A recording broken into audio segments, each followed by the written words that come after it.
Yo guys, what's up new people, anyone who came over from Taylor Ray's channel. I know that this is a little pre video, little clip, because the video you're about to see, the install video for the shifter, has already been filmed a couple months ago. I just never edited and posted it, so I did that today. So this is me doing a little like, yo, what's up? I'm getting back into YouTube, making these videos with the cars and stuff. This light's flickering like crazy behind me, and so thank you guys for coming, checking out the channel. We're like at or like a couple subscribers away from 1,000, which is insane. That's super cool. We just hit 5,600 on Instagram. This year has been really cool for just like marketing and social media wise. So many people have jumped on board, see what I'm doing, have really enjoyed it. A lot of you guys like on social media and stuff have like just said some really cool stuff, messaged me on Instagram with questions and stuff, and hope you guys feel comfortable to continue doing that. Taylor Ray did a review video on the E36 down at OSW, and it was super sick. He got to shred the car. I'm going to post that link in the description, so check that out. And now we're going to do a little install video on that bad boy right there. Here's a little sneak peek of what it's going to be, but I hope you guys enjoy. What is up, guys? It's Cory Talaska here, the guy who never makes videos. We're making a video today. First of all, I wanted to show you guys, look at this lighting in here. This is sick. All it is just changing out bulbs. These are just like, I don't know, these were in here probably, as I say that, this light just goes out. These bulbs had to be in here forever. These ones are fresh, new, white lights. The difference is insane, it's nuts. But other than that, let's get to it. What we're doing today is something really cool. It's got to do with that bad boy right there. We're gonna sadly say goodbye to that whole deal, not the hydro stain.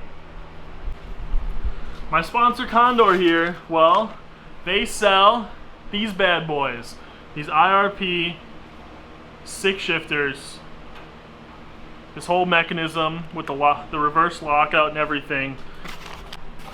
So it comes with a shifter, obviously, in the package. It also comes with the stand and the hardware to bolt it to. So for you E36 guys, or just BMW guys in general, you know what that hole is. That's like the selector hole that goes down through the tunnel.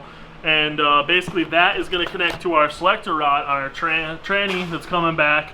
And then that other piece, which we'll dive into, that just disappears. And then basically the support, which the other piece is for down there, comes from this plate, which is now mounted on top of the tunnel. So we'll have to center that, drill some holes.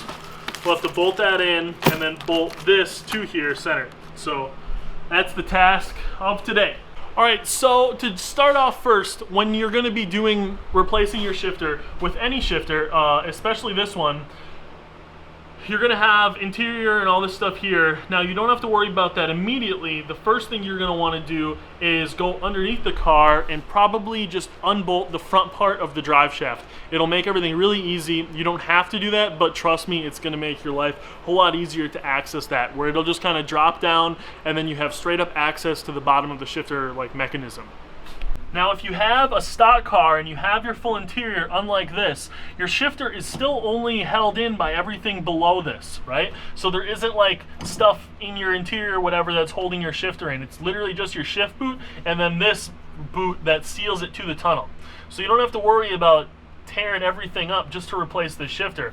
Now you'll probably have to do some minor modifications and stuff to your center console to fit the bracket and all that, but it'll be a lot easier for you race car guys that are putting it in here, because this is literally just going to come out and just be replaced. So, and then obviously we have all of our mounting already for the bracket. So this deal is literally just like a big grommet. Basically you can just pull that up, right? So now you can see basically what this piece is right here is this is the machined part that holds the shifter in place. There's a bracket underneath the tunnel, which I'll show you, that's right here, and then up here as well. So that's what's holding everything in place, and then below this is a selector rod, which I'll also show you, and that is what's actually shifting your gears. So this is the piece that's totally getting eliminated, and it's going to be replaced by the bracket that's above the tunnel this time. Alright, so we're under the car here. Let me get the light shine. So you can see the machined piece and how it's held up in the bracket behind, the little where it pops in.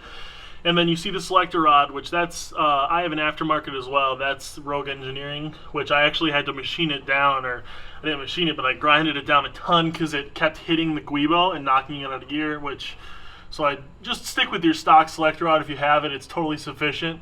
So basically that's what we got to take off. We have to just remove the selector rod pin, which let me see if you can see from the other side. So you can kind of see it up there, but there's a pin on the selector rod. We just got to pop that bad boy off and then pull that out. All right, so here is the pretty much the same thing as OEM. Basically, here's this machined out rod. It's like a cast piece on stock. This is the piece. This is the clip that we were trying to get off. Here's the clip from that. It's kind of tweaked because you basically got to take a screwdriver if you can't reach it properly and just kind of tap it up. And this goes through here. This is how this was sitting in here. So I tapped that up, pulled it out, and then basically this whole thing pulls out of that bushing in the back. So the tire shifter assembly is out, except for the selector rod still underneath the car. So all we need now, we're probably still going to use this little rubber boot, and then everything else is you're not going to use. Now let's check out in the car. So what I did just do was grabbed the shifter and then the plate on the bottom, screwed the screws in. I didn't tighten them yet, but just for mock-up. So now you have the shifter as an assembly, and now the part is where you mock it up here and see where you need to drill holes and if you need to make like a supporting plate or so not, because the mounting bracket sits behind the shifter. Okay, so basically holding this right here, you hold this straight up and down, line the shifter straight up in the hole, and you see that the bracket is off behind the tunnel. See that it's sitting behind? So what I did was traced some holes. Basically, those are the holes that I'm going to be drilling through. But I'm not just going to drill right through the tunnel because it's not super strong right there. So what I'm going to do is I'm going to take a piece of plate, make this arc, come back here and around, and basically make a plate on the back that I'm going to mount this back plate to. I'm actually just going to first be using a piece of cardboard to make a template for the plate, and then I'll grab a piece of steel plate, cut it out with the grinder, clean it up, or cut it out with the plasma, clean it up with the grinder, and we'll install that bad boy.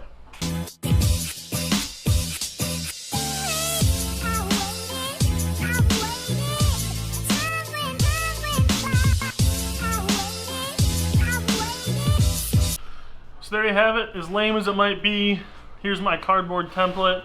I'll probably clean it up like a little bit smoother and sleeker for the actual metal piece. I'll probably see if I can, if I have any more gray paint, I'll paint it the same color as the interior, and we'll be rocking and rolling. So right now I'm going to trace this onto a piece of steel and get cutting. There you have it, cut out plate with the holes. This matches up. That's going to mount like that. Right there, I'm going to let this cool off just a tiny bit. Go put it underneath some water, clean it up, paint it. We'll move into here. We'll mark the holes in the tunnel again, just to be for sure. Drill the holes in the tunnel, and then bolt this through that. We'll be in action. Bam! Just like that. IRP shifter installed. Got the plate that painted itself over in the corner back on. 3 bolts in there. The 4th one is kind of weird to get to, but it doesn't need to. It's solid as a rock. And you can just hear how solid this thing is. I mean, it's with the reverse lockout and everything. And all you have to do now is there's only just the selector rod underneath, and that's it. So that's one of the easiest installs of a part like this that I've ever had to do. Highly recommend it. And yeah. So since this video is so far, like I explained earlier, it's way past what all the other filming was. I've driven on this shifter for a bunch of events now, and I absolutely love it. It's so good. I used to have a problem with it popping on a 3rd gear before, not this shifter, the previous one. This fixed all those issues. It feels just super solid, especially shifting in drift, and I can only imagine how good it would be in like a road race car. I mean, even just in a street car, it would just be sick. So I definitely recommend this anywhere. I mean, I can't deny how cool that shifter is and what the difference it made in driving the car, especially in a performance like racing environment. And you know where to get this bad boy: Condor Speed Shop IRP shifter. They will hook it up. Carlos will set you up. Make sure you tell them that I sent you over there. And I really hope you guys enjoyed this install video. If there's anything I missed or anything that you think I could improve on in later videos, let me know, because I want to do more, and I'd be excited, you know, to get some feedback. And I hope you guys, new fellas, if you watched it, if any of you guys are BMW guys, you enjoyed it. And I hope you can pick up this shifter, because it's literally, it's a third of the price of some of the competitors, and it's totally worth it. 100%. I've played around with some of the other competitors, and they have nothing over this. I would take this all day long, especially from a company like Condor for BMW specific setups. It's solid, man. I really think it's good. So thank you for watching this video, making it to the end. Like, comment, subscribe. Hit me up on social media. I'm super active on Instagram. That's definitely my my highest form of social media. And since now the season's over, we're into build season. We're gonna be getting another car in here, doing something cool stuff. I'm gonna try to make some more videos again, especially by request by some of you new guys. So thank you. Peace.